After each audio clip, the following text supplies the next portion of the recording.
मैं डॉक्टर वंदना भारद्वाज बीएड विभाग में प्रवक्ता इस्माइल नेशनल महिला कॉलेज के अंतर्गत में प्रवक्ता पद पर कार्यरत हूँ।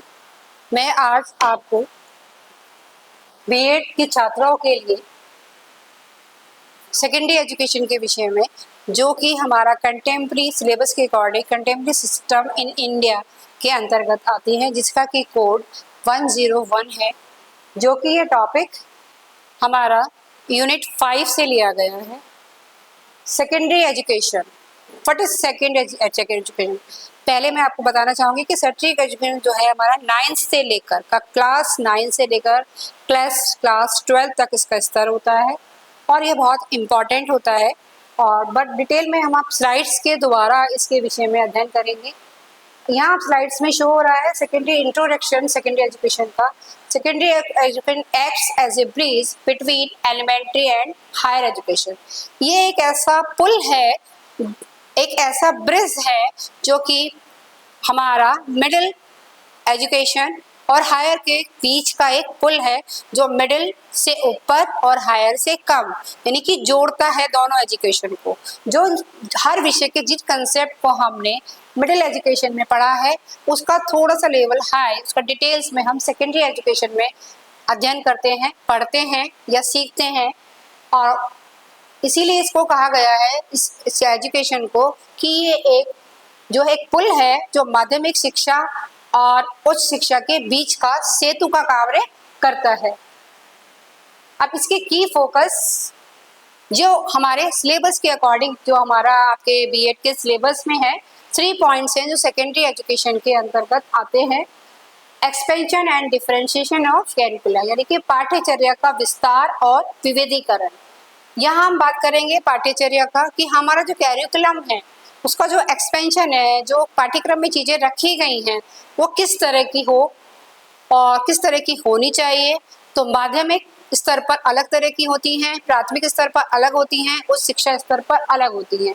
तो पाठ्यक्रम कौन निर्धारित करता है? जो हमारी बुक्स हैं वो एनसीईआरटी द्वारा जो सिलेबस हमारा निर्धारित है, एनसीईआरटी एक ऐसी संस्था है जो पाठ्यक्रम निर्धारित करती है और उन्हीं के आधारित अपनी किताबों को भी पढ़ती है, तैयार करा जाता है। तो पाठ्यचर्या का विस्तार और विविधीकरण, कि किस तरह से हम कंटेंट को रखें कि बच्चा उस क्लास में कौन कौन से चैप्टर्स हैं, कौन कौन से विषय पढ़ाए जाएंगे और समान रूप से उन सब की शिक्षा को कराया जाएगा।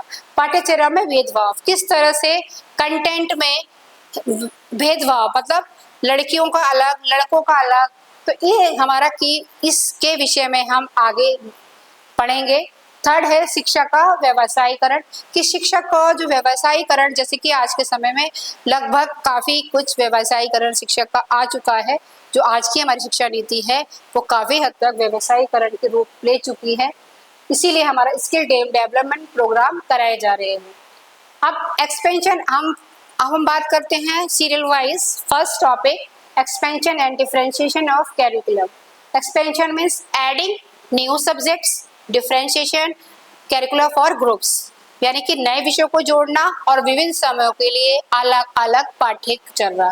जैसे कि आपको जानकारी भी होगी, फिर भी मैं आपको बताना चाहूँगी कि जब क्लास 9 में बच्चा आता है तो क्लास 8 तक तो हम सभी बच्चे एक स्तर पर एक ही कक्षा में एक ही क्लास पढ़ाई करते हैं। सबके पास समान रूप से सिलेबस होता है, समान विषय होते हैं। ऑप्शनल हमारा केवल लैंग्वेज में होता है और ज़्यादातर सब्जेक्ट्स जो हैं वो ऑप्शनल समान रूप से बच्चे पढ़ते हैं। लेकिन 9th स्तर से हमारा जो सेकेंडरी एजुकेशन में है, अलग अलग ग्रुप पे बच्चा पढ़ता है, आर्ट्स ग्रुप, कॉमर्स ग्रुप और साइंस ग्रुप और एग्रीकल्चर ग्रुप। तो इस तरह से ग्रुप्स में डिवाइड होती है। तो हम विभिन्न समूह के लिए, अलग अलग सब्जेक्ट्स के ग्रुप्स के लिए किस तरह से पाठ्यचर्या बनाई जाए या हो, तो उन किन किन विषयों को उसमें सम्मिलित करा जाए।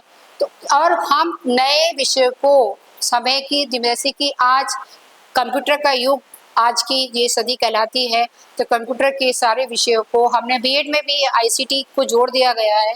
तो हम उस समय समय पर वो चर्चा होना और किस तरह से नए विषयों को जोड़ना, किस तरह से शिक्षा का एक्सपेंशन हो, उसके लिए तरह जगह जगह सेमिनार्स, परामर्श, बच्चों से सलाह सुझाव, और आज ऑनलाइन वाले युग में ऑनलाइन भी बच्चों से कई कई पोर्टल्स पे कई तरह के सुझाव लिए जाते हैं, जिससे हमारा शिक्षा का एक्सपेंशन करने में हमारी आसानी होती है। हिस्टोरिकल कंटेंट्स, लड़के विज्ञान और गणित और लड़कियां गृह विज्ञान और कला। प्राचीन समय से हमारे दिमाग में एक चीज पड़ती आ रही है कि लड़कियां तो गृह कला में निपुण होनी चाहिए और लड़के जो हैं वो नई टेक्नोलॉजी, साइंस, मैथ्स, हिसाब किताब या नौकरी व्यवसाय ये लड़के ही करेंगे। लेकिन आधुनिक समय में थोड़ा सा चेंज आया है, लेकिन फिर भी जो हमारा जो स्टोरी है इसकी वो ये है कि बॉयज और गर्ल्स में क्या है, विभेदीकरण, डिस्क्रिमिनेशन था कि बॉयज को हमारे क्या दिया जाता था, साइंस और मैथ्स दिया जाता था। हर जगह लड़कियों के स्कूल्स में मैथ्स और साइंस उन्हें बच्चों को, लड़कियों को नहीं मिल पाता था, मतलब कमी थी। और लड़कियों के लिए गृह विज्ञान और कला कंपलसरी अनिवार्य विषय के रूप में होता था कि अगर लड़कियां हैं तो वो होम साइंस और ड्राइंग जरूर पढ़ेंगी 10th लेवल तक, और अगर लड़के हैं तो वो साइंस और मैथ्स जरूर करेंगे।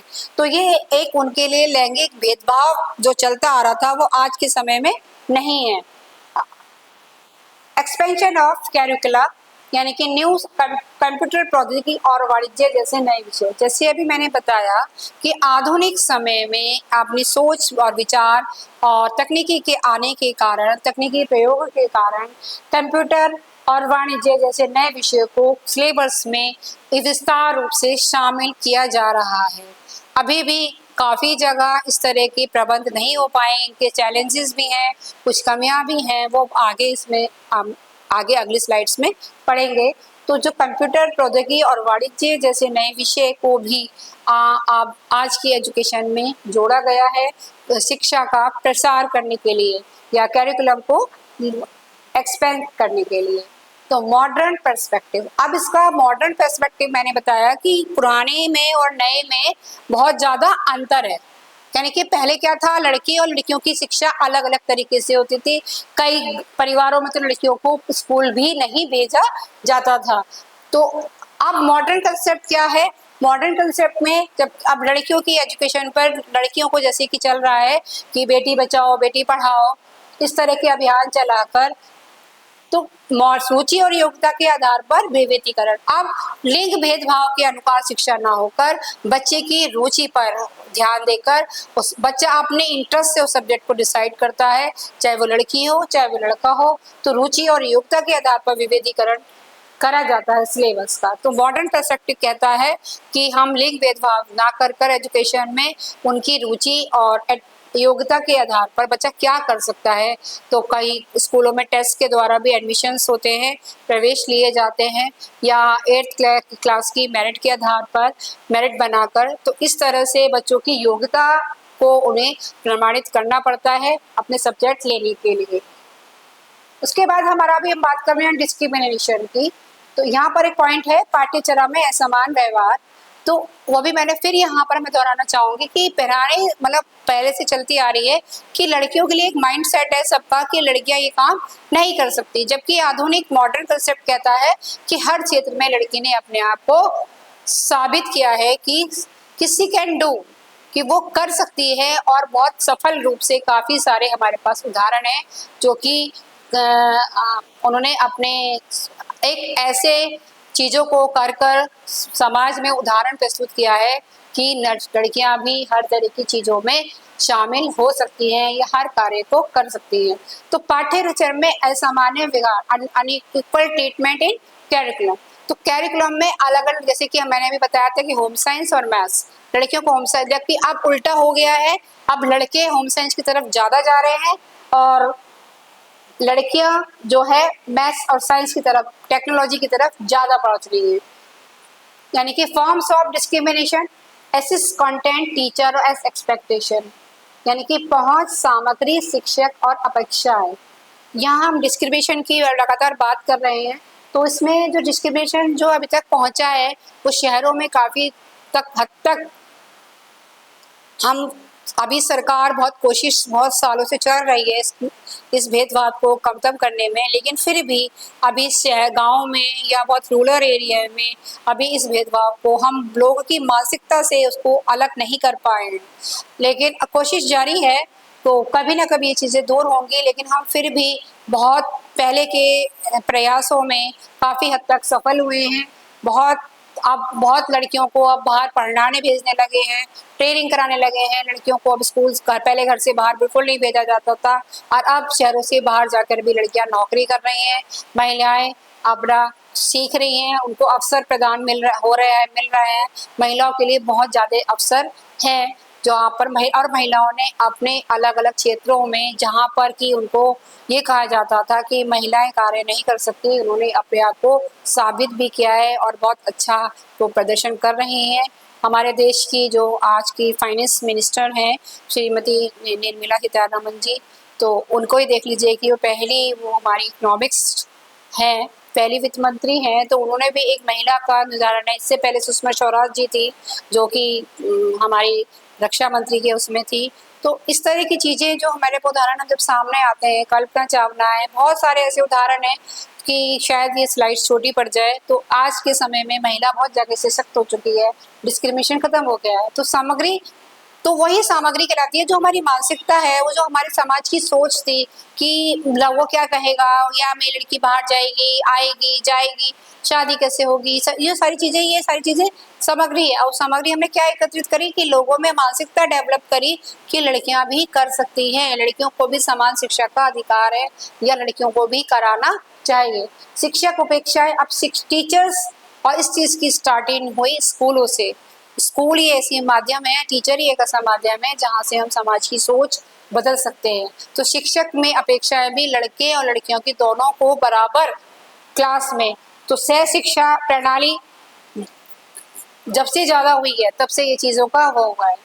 अब सब्जेक्ट चॉइस वाइज, बॉयज को फिजिकल्स और मैथ्स, गर्ल्स को बायोलॉजी और लिटरेचर, ये प्रथा आज भी बहुत दूर नहीं है। लड़कियों का इंटरेस्ट प्राय मैथ्स में कम माना जाता है, लेकिन और बॉयज़ का मैथ्स में ज़्यादा होता है रुचि। लेकिन उसमें कुछ ऐसे उदाहरण भी होते हैं, अपवाद भी होते हैं। तो ऐसा नहीं है, जिसमें सबको समान अवसर मिलने चाहिए। और आज की जो एजुकेशन है, आधुनिक शिक्षा है, तो सबको समान अवसर दे रही है। तो बॉयज़ को किस में दिया जाता था सेकेंडरी एजुकेशन में, फिजिक्स या साइंस के सब्जेक्ट्स, और गर्ल्स जो है बायोलॉजी में स्ट्रेंथ ज़्यादा होती है बनस्पत मैथ्स में। लेकिन सबको समान अवसर होने चाहिए, और आज के समय में और संभव भी है। इम्पैक्ट्स ऑफ डिस्क्रिमिनेशन, अगर हम डिस्क्रिमिनेशन करते हैं तो हमारा जो है इसकी क्षमता वो सीमित करता है, और रुचियों को और रूढ़ियों को बढ़ाता है। जितनी भी हमारी रूढ़िवादिता है, जैसे हम आज तक हम कहते आए कि लड़कियां नहीं कर सकती, कि लड़कियों को बाहर नहीं जाना चाहिए, अकेले नहीं जाना चाहिए, अकेले नहीं रहना चाहिए, तो ये सारी चीज़ें क्या एक लिमिटेशंस करता है। उस दायरे में अगर वो लिमिटेशंस में रहकर काम करेगी तो वो शायद उतना अच्छा रिजल्ट, उतना अच्छा परिणाम सामने नहीं आएगा, जितना वो स्वतंत्र रूप से एक सीमा में रहकर अपना काम करेगी, तो वो ज़्यादा अच्छे अपने उसमें काम करेगी। तो ऐसे में क्षेत्र होना चाहिए उसके लिए कि वो अपने जो आपकी क्षमता है, जो अपने कार्य क्षेत्र में वो अपने आप को बहुत अच्छी अपना प्रदर्शन कर सके। रूढ़िवादिता के प्रति प्रतिबद्ध ना हो, परिवार के प्रति। कई बार सारी चीज़ें होती हैं कि हम परिवार की बेड़ियों के उसमें फंसकर आगे नहीं बढ़ पाते हैं, तो वो चीज़ें नहीं हो। हालांकि पर के करते हुए कोई बहुत सी हमारी महिलाएं परिवार के दायित्व को निभाते हुए भी बहुत सारी आगे चीज़ें बढ़ रही हैं, तो ये बहुत अलग टॉपिक है। लेकिन ये डिस्क्रिमिनेशन के अंतर्गत आता है कि वो किस तरह से, किस परिवेश से वो गुजरी है। अब combating of discrimination, link gender neutral curriculum and teacher training, link तटस्थ पाठ्यचर्या और शिक्षक प्रशिक्षण। क्योंकि लिंग तटस्थ पाठ्यक्रम मतलब कि जेंडर न्यूट्रल कैरिकुलम, कि हमारा जो कैरिकुलम है वो जेंडर के अकॉर्डिंग नहीं होना चाहिए। वो हमारा कैरिकुलम किस तरह का हो, कैरिकुलम कि हमारा दोनों के लिए समान हो, तो न्यूट्रल हो, चाहे वो बॉयज़ हो चाहे वो गर्ल्स हो। तो यहाँ पर सह शिक्षा प्रणाली ज़्यादा इसलिए अच्छी मानी जाती है कि बच्चे साथ रहकर एक दूसरे के प्रति सम्मान भी रखते हैं और एक दूसरे की समस्याओं को भी समझते हैं। और शिक्षक प्रशिक्षण, अगर टीचर ट्रेनिंग ऐसा कोर्स है जो बीएड एक टीचर ट्रेनिंग कोर्स ही है, जिसके माध्यम से हम टीचर बनने की तैयारी करते हैं। तैयारी मीन्स कि हमें क्या क्या चीज़ें हमें सीखनी चाहिए, हमारे अंदर एक अच्छे टीचर के अंदर क्या क्या होना चाहिए। तो डिस्क्रिमिनेशन अगर होगा, अगर हम पढ़ाई में डिस्क्रिमिनेशन होगा और ट्रेनिंग में भी हम उस चीज़ को रखें, बच्चा सीखेगा, तो वो उसी तरह से आगे भी एक भावी टीचर भी अपने विद्यार्थी के साथ वही व्यवहार करेगा जो कि नहीं होना चाहिए। Vocation of education, vocational of education means शिक्षा में रोजगार, उन्मुख कौशल। ये बहुत इम्पॉर्टेंट पॉइंट है क्योंकि आज के समय में स्किल ये जैसे कि आज के समय में स्टार्टअप योजना ये सब वही कर पा रहा है जिसके अंदर कोई स्किल है, यानी कि स्किल बेस्ड प्रोग्राम। यानी कि अगर आप कुछ भी एक चीज़ें करते हैं तो हम पढ़ाई में हम उन चीज़ों को शामिल करें। तो बहुत सारी एक्टिविटीज़ हैं, कोकुलर एक्टिविटीज़ हैं या बच्चों की हस्तकला के से संबंधित हैं, तो वो आपके बीएड में देख लीजिए आर्ट एंड क्राफ्ट की फाइल बनती है, तो उसमें हम 5 आर्टिकल्स उसमें बनाते हैं। तो उसमें बच्चा अपनी अपनी प्रतिभा अनुसार उनको बनाता है, करता है, तो उससे भी वो अपने कौशल का विकास कर सकता है। पर्सनैलिटी डेवलपमेंट है, कम्युनिकेशन स्किल्स है। तो इस तरह की छोटी छोटी चीज़ों से हमारी क्या है, जॉब ओरिएंटेड स्किल्स एजुकेशन में होनी चाहिए और जो आज के सिलेबस में शामिल है। जॉब ओरिएंटेड स्किल्स मीन्स कि बच्चे को जिससे वो अपना कमा सके, कुछ जीविका अर्जित कर सके। आज अभी तक जो ट्रेडिशनल पार्ट सिलेबस था या कुछ था, उसमें केवल बच्चा उनको पढ़ता था, उसका व्यवहारिक उपयोग कभी जीवन में उसे दिखाई नहीं देता था। लेकिन अब जो शिक्षा में रोजगार से जो वोकेशनल हमारा जो उसका व्यवसायीकरण होने से हमारा बच्चों को अवसर मिल रहे हैं कि जो वो स्किल जो बच्चे को आपके अंदर कहीं प्रतिभा दबी हुई थी, टीचर का कार्य है उस प्रतिभा को निकालना। नीट अब अभी हम बात कर रहे हैं वही कि स्किल बेस्ड प्रोग्राम, अर्निंग और ये सब चीज़ें क्यों जरूरत पड़ी। जैसे कि अभी मैंने पहले भी बताया कि ट्रेडिशनल में क्या था कि बच्चे की प्रतिभा का नहीं था, टीचर गाइड करता था, टीचर बताता था और बच्चे केवल उसी का अनुसरण करते थे। तो ट्रेडिशनल टीचिंग जिस तरह से चलती आ रही थी तो वो एक बार बहुत नीरस और कई बार बोरिंग भी थी और एक व्यवहारिक जीवन के लिए अनुपयोगी भी थी। लेकिन अब वोकेशनल एजुकेशन को ट्रेडिशनल एजुकेशन में जब ऐड कर दिया गया तो उसमें हमारा रोजगार के जो अंतर जैसे कि आज बहुत प्रॉब्लम है, मेन प्रॉब्लम है कि बच्चों के पास शिक्षा है लेकिन रोजगार नहीं है। लेकिन जिनके पास स्किल है, जो कोई भी स्किल जानते हैं, कोई भी काम करना जानते हैं या कोई ट्रेनिंग उन्होंने अलग से ली है, तो वो रोजगार पूरक कोर्सेज चलाए जा रहे हैं शिक्षा के साथ साथ, जो कि शिक्षा और रोजगार के बीच अंतर कम करते हैं। अब इसका एम्स ऑफ वोकेशनल एजुकेशन, जिसका मुख्य उद्देश्य बच्चे को या व्यक्ति को आर्थिक और व्यक्तिगत और सामाजिक लाभ भी साथ साथ, क्योंकि जब बच्चे का या विद्यार्थी का आर्थिक लाभ होगा तो समाज का भी लाभ होगा, क्योंकि समाज का लाभ इसलिए होगा जब व्यक्तिगत रूप से या आर्थिक रूप से वो संपन्न होगा। तो जब एक व्यक्ति संपन्न होगा फिर 2 होंगे तो पूरा समाज संपन्न होगा और पूरा समाज संपन्न होगा तो देश संपन्न होगा। और जब वो आर्थिक रूप से संपन्न होगा तो बहुत सारी चीज़ें ऐसी हैं जो कुछ कुप्रथा है या जो बुरे कृत्य हैं वो भी कम हो जाएंगे। तो इसलिए आर्थिक और व्यक्तिगत और सामाजिक लाभ जो मेन इसका वो था कि इकोनॉमिकल, इंडिविजुअल और सोशल बेनिफिट्स बहुत ज़्यादा होंगे अगर वोकेशनल एजुकेशन को उसमें ऐड कर, और उसके कुछ आज के समय में उसके परिणाम हमें देखने को भी मिल रहे हैं। वोकेशनल सब्जेक्ट्स, अब वोकेशनल सब्जेक्ट्स किन किन विषयों को उनमें शामिल करा जाए, वो हमारा agriculture, technology, commerce and paramedicals. यहाँ पर मैंने 4 ही लिए हैं, लेकिन हालांकि बहुत सारे हैं जिनके जो हमारे वोकेशनल में बहुत सारे, आप सिंचाई भी आ गई है, खेती भी आ गई है, और तो मेन मैंने लिए हैं जो एग्रीकल्चर, टेक्नोलॉजी, कॉमर्स और पैरामेडिकल, कृषि, प्रौद्योगिकी, वाणिज्य और पैरामेडिकल। तो पैरामेडिकल में बहुत सारे कोर्सेज होते हैं, नर्सिंग होती है, ट्रेनिंग होती है, डॉक्टर्स होते हैं, पीपीटी होता है, बीडीएस होता है। तो इस तरह की बहुत सारी चीज़ें, कोर्सेज हैं। एग्रीकल्चर से संबंधित भी बहुत सारी डिग्रियां हैं, बायोटेक्नोलॉजी है, बीएससी है, एग्रीकल्चर है, तो लाइफ साइंस है। तो उसमें बहुत सारे सब्जेक्ट्स हैं जिसके विषय में बच्चे अपने अध्ययन करते हैं। तो ये वोकेश जितने भी ये सब्जेक्ट्स यहाँ स्लाइड्स में शो हो रहे हैं, वो हमारे वोकेशनल सब्जेक्ट्स हैं, जिनको कर कर आप अपना व्यवसाय कर सकते हैं। या जो एग्रीकल्चर से अगर कोई कोर्स करता है, अगर कोई मान लो कोई बच्चा उदाहरण के तौर पर बीटेक एग्रीकल्चर में करता है या बीएससी एग्रीकल्चर करता है, तो अगर वो किसान का बेटा है तो वो अपनी खेती को और ज़्यादा बढ़ाकर उन्नत किस्म की फसल उगा सकता है, या उसमें टेक्नोलॉजी को इस्तेमाल कर कर और तरह से उसको कर सकता है। तो जो उसका पुरानी तरीके से, जो ट्रेडिशनल तरीके से करता आ रहा था, उसमें और भी ज़्यादा कर सकता है। तो उसको उसका एक इससे हमारा क्या होगा, इस सब्जेक्ट को पढ़ने से तो जो उसके घर में, परिवार में खेती होती आई है, उससे वो और ज़्यादा अर्जित कर पाएगा और वो नौकरी ना कर कर उसी को अपना व्यवसाय आगे बढ़ा सकता है। तो जो हम अपनी पुरानी, आज के समय में पुरानी चीज़ों को छोड़ते जा रहे हैं, तो वो उनकी वो चीज़ें भी नहीं छूटेंगी और बच्चे आगे भविष्य में उनको आगे और उन्नत रूप से बढ़ाकर ले जा पाएंगे। Models of vocationalization. Models of vocationalization means school based and dual system.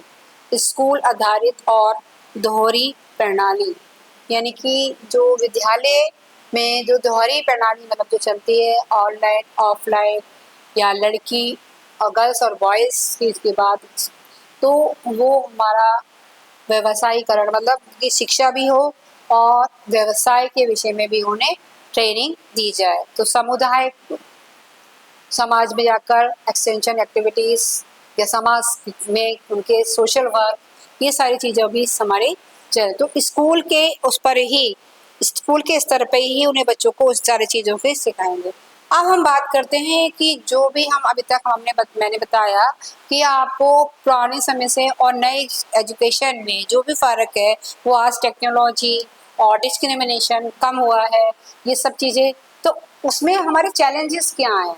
तो सामाजिक कलंक और बुनियादी ढांचे की कमी। कि सामाजिक कलंक में जो मैंने बताया कि अभी तक हमारे दिमाग में यही मानसिकता है कि अगर कोई महिला अगर रात को अपने काम पे से लेट आ रही है, तो फौरन उसको थोड़ा सा समाज उंगली उठाता है, और उसके बनस्पत अगर पुरुष आता है तो उसको ये कहा जाता है कि ये बहुत मेहनत करके आ रहा है, जबकि वो बराबर अपने घर के से काम भी करके आ रही है और आने के बाद वो अपने घर परिवार भी देख रही है। तो ये जो सामाजिक कलंक है, वो हमारा उसमें जो बच्चों के अंदर जो प्रतिभाएं हैं, वो सब बाहर निकल के नहीं आ पा रही है। सब परिवारों में जो है सभी को वो अवसर प्राप्त नहीं हो पा रहे। हालांकि सरकार इस पर बहुत कार्य कर रही है और बहुत चेंजेस आए हैं, लेकिन फिर भी मैंने बताया जिससे पहले भी कि रूरल एरिया में आज भी ये सोच, इवन शहरों में भी कई परिवारों में वही सोच डेवलप है। हालांकि इस तरह बहुत तेजी से अक्सर है कि महिलाओं को अवसर दिए जाएं। तो सामाजिक कलंक, जो हमारा जो पुरानी चीज़ें, कुंठाएं जो वहाँ हैं, वो हमें अब दूर करनी है और काफ़ी हद तक दूर भी हो रही हैं। उसके लिए हमें बुनियादी ढांचा ऐसा तैयार करना पड़ेगा, बेस इस तरह से तैयार करना पड़ेगा। उसके लिए हमें लड़कों को भी एक उस तरह से परिवार में परवरिश करनी पड़ेगी और स्कूलों में भी उस तरह से शिक्षा करनी पड़ेगी कि महिलाओं के प्रति उस तरह की उनकी सोच डेवलप हो और वो आप इक्वलिटी के लेवल पर अपने आप को दोनों एक दूसरे को देखें। Vocationalisation in India. अब इंडिया में जो व्यवसायीकरण आया, जैसे अभी तक वोकेशनलाइजेशन की बात हो रही है, वो 1986 की राष्ट्रीय शिक्षा नीति के बाद आया, जिसमें उनका जो मुख्य उद्देश्य था वो था समग्र शिक्षा अभियान। यानी कि शिक्षा जो है, एक अभियान चलाया गया कि सभी के लिए शिक्षा होनी चाहिए, चाहे वो पुरुष हो चाहे वो महिला हो, यानी कि सभी जाति और सभी वर्ग और सभी वेद के लिए शिक्षा होनी चाहिए और सभी के लिए समान रूप से शिक्षा है। उसी के बाद तरह तरह से अभियान चलाकर बच्चों की सह शिक्षा प्रणाली के स्कूल भी ज़्यादा खोले गए और उस कमियों को दूर करा गया। और आज की जो हमारी एजुकेशन पॉलिसी है NEP 20 में ये व्यवसाय को एकीकरण कर दिया गया, सबको एक कर दिया गया और जो इंटीग्रेटेड वोकेशनल कोर्सेज स्टार्ट करा दिए, जैसे कि आज के आपको सुनने में आता होगा कि 4 इयर्स में उसके बच्चे का समय भी बचता है। जो डिग्री वो 5 साल में करता था वो आज 4 साल में करके निकल रहा है, उसका 1 साल का समय बच रहा है। समय बच रहा है तो पैसा भी बच रहा है और बच्चा जो है 1 साल पहले ही अपने व्यवसाय को से जुड़ रहा है। तो इंटीग्रेटेड कोर्सेज का जो मोटिव है वो यही है कि उसको इकट्ठा कर कर बच्चा अपनी इच्छा अनुसार, रुचि अनुसार डिफरेंट कोर्सेज को हर सेमेस्टर में सीख सकता है, तो उससे कई व्यवसायों को बेनिफिट्स मिल सकते हैं। अब इसके बेनिफिट्स क्या हैं कि उसके डिफरेंट कौशल का विकास होगा और वो आर्थिक रूप से भी संपन्न होगा और अच्छे से बेहतर अपनी जीविका चला पाएगा। कनेक्टेड द टॉपिक्स, अब मैं यहाँ पर पूरे टॉपिक्स को समराइज करता कि डिफरेंशिएशन, डिस्क्रिमिनेशन और वोकेशनल सॉल्यूशन, विभेदीकरण, भेदभाव और समाधान। विभेदीकरण जो मैंने बताया पुराने टाइम से ही चलता आ रहा है, जो कि आज के समय में लगभग समाप्त तो नहीं हुआ है, लेकिन फिर भी 80% तक लगभग बहुत मानसिक सोच में बदलाव आया है। भेदभाव और विभेदीकरण के सब आपस में जुड़े हुए हैं, जो कि नहीं होना चाहिए और इसका सॉल्यूशन एक ही है कि बच्चों की समान रूप से शिक्षा हो, समग्र रूप से, जैसे एजुकेशन फॉर ऑल सरकार द्वारा प्रोग्राम चलाया जा चुका है। ब्रेकिंग स्टेरियोटाइप्स, गर्ल्स प्रौद्योगिकी में लड़कियां, गृह विज्ञान में लड़के, टेक्नोलॉजी में लड़कियां। अब जब इससे पहले मैंने स्लाइड में बताया आपको कि गृह विज्ञान में लड़कियां और टेक्नोलॉजी में लड़के, लेकिन आज का समय क्या हो गया है कि लड़के गृह विज्ञान पढ़ रहे हैं और लड़कियां टेक्नोलॉजी पढ़ रही हैं, मैथ्स पढ़ रही हैं। संख्या तेजी से बढ़ रही है, तेजी से अग्रसर हो रही है उस ओर, तो ये बहुत अच्छा परिणाम है। इसमें टीचर का बहुत बड़ा रोल है कि टीचर ने जिस प्रयास किए और आज भी टीचर्स को करना चाहिए, टीचर समानता को बढ़ावा देते। पहले टीचर थोड़ा सा डिस्क्रिमिनेशन कर जाते थे क्योंकि वो कहीं ना कहीं उनके दिमाग में मानसिक सोच थी, लेकिन आज का टीचर समान शिक्षा को देता है। विस्तारित पाठ्यचर्या और कौशल आधारित शिक्षा, कि आज की शिक्षा क्या हो गई है, वो विस्तारित कंटेंट हो गया है, विस्तार से पढ़ाया जा रहा है और जो कौशल पे आधारित हो गई शिक्षा, प्रैक्टिकल बेस्ड कार्यक्रम हो गए हैं। बच्चे लर्निंग बाय डूइंग करके ज़्यादा सीखने लगे हैं। तो इस सारे कंटेंट का जो सार है वो ये, इसका जो मोटिव है वो है समान अवसर और व्यवहारिक कौशल, यानी कि समान रूप से सबको अवसर मिले, चाहे वो महिला है चाहे वो पुरुष हैं। आप इसका जो इस पे हम आजकल चल रहा है, इस पे हम बहुत अच्छा डिस्कशन कर सकते हैं, सेमिनार कर सकते हैं, भेदभाव और व्यावसायिक शिक्षा पर चर्चा और समय समय पर चर्चाएं और सेमिनार्स राष्ट्रीय स्तर पे भी कराई जाती हैं, स्कूलों में भी कराई जाती हैं। और इसी के साथ मैं यहाँ पर ये समराइज कर दिया है तीनों टॉपिक्स, ये पाठ्यचर्या, विविधीकरण और भेदभाव, इन तीनों के विषय में मैंने आपको बताया, जिसपे काफ़ी चेंज आ गया है। और जितना भी मैंने आपको कंटेंट बताया है वो नेशनल NEP से, NCERT की बुक से, रिपोर्ट से मैंने कंसल्ट किया है, वहाँ से लिया है। और इसी के सारे कंटेंट के साथ मैं आपका मेरे को सुनने के लिए बहुत बहुत धन्यवाद और अगली स्लाइड में इसी टॉपिक से आगे बढ़ेंगे।